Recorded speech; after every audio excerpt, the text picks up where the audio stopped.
অভিনেত্রী জাহ্নবী কাপুর সম্প্রতি জন্মাষ্টমীর দই হান্ডি অনুষ্ঠানে গিয়ে বিতর্কে জড়ালেন।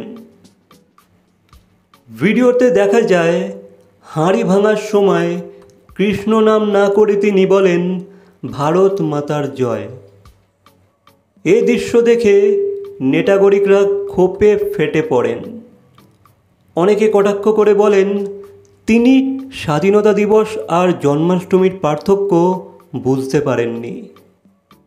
আবার অভিযোগ ওঠে, বলিউড তারকারা উৎসবের আসল গুরুত্ব বোঝেন না।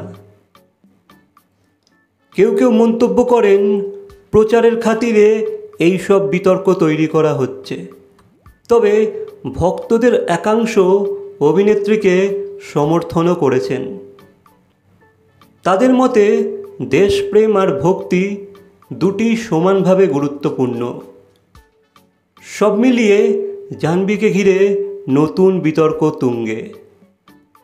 সো গাইস, এ বিষয়ে তোমাদের কি মন্তব্য অবশ্যই কমেন্ট করে জানাবে। ভিডিওটা ভালো লাগলে লাইক, কমেন্ট, শেয়ার, সাবস্ক্রাইব। তো দেখা হচ্ছে পরবর্তী কোনো ভিডিওর সাথে। Till then, by.